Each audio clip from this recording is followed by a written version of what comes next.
Historic statues have been torn down or defaced in protest.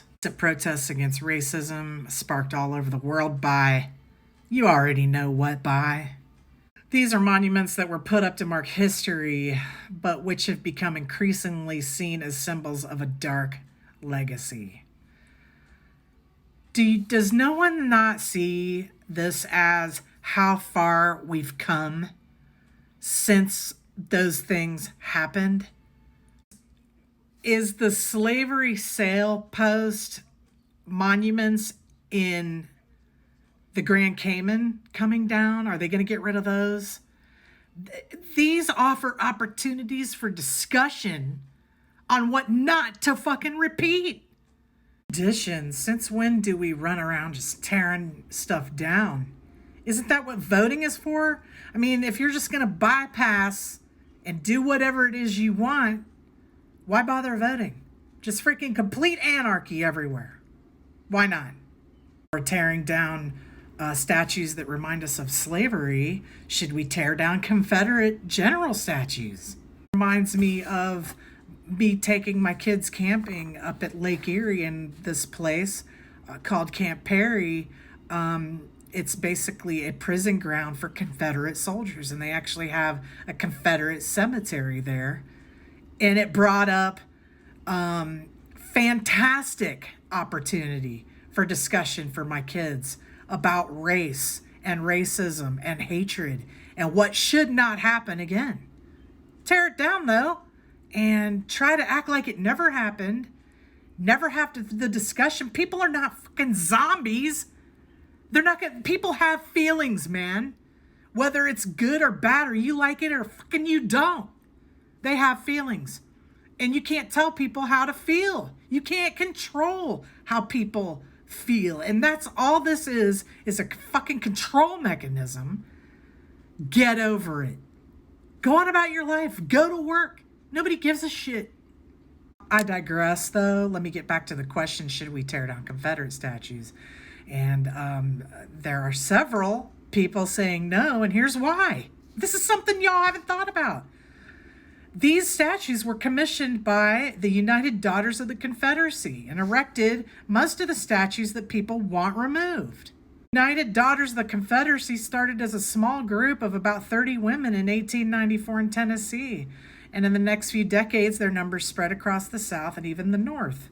And they erected over 1,000 Confederate statues for memorializing their families. They lost families. And not all Confederate soldiers were fighting for slavery. They were fucking fighting because they were forced to fight.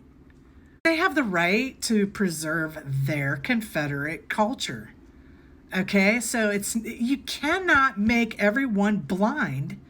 If you don't fucking like something, that's too goddamn bad. That's not how this world works.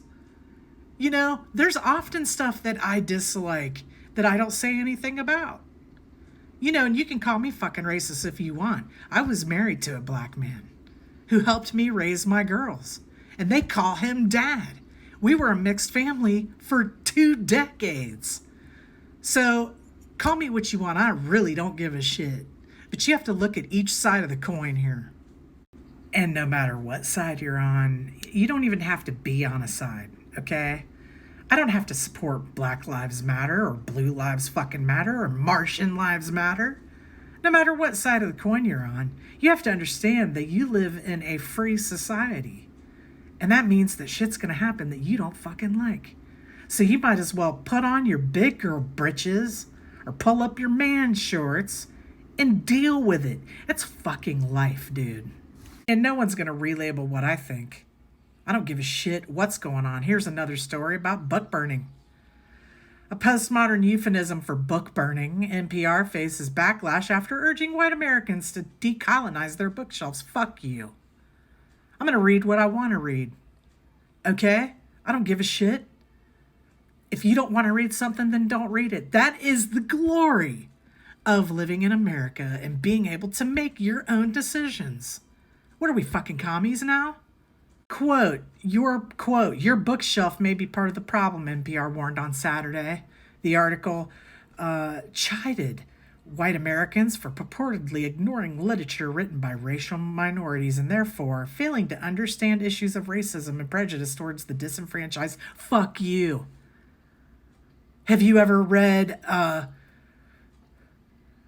the Burning My Heart at Wounded Knee? Sorry, Burying My Heart at Wounded Knee? Listen, I cried the shit out of that book. And that's about American Indians. Listen, you cannot tell people what to think, what to read. We are getting very close. You might as well fucking just call in the czar, put whoever you want in charge, and let them tell you what to eat, drink, sleep, and fuck every day. As far as I'm concerned, this is a mass hysteria, mental fucking illness that I have never seen the likes of, and I hope I never see it again. It's not going away anytime soon, and the longer we let it go on, the worse it's gonna get. I'm telling you, man. I'm telling you.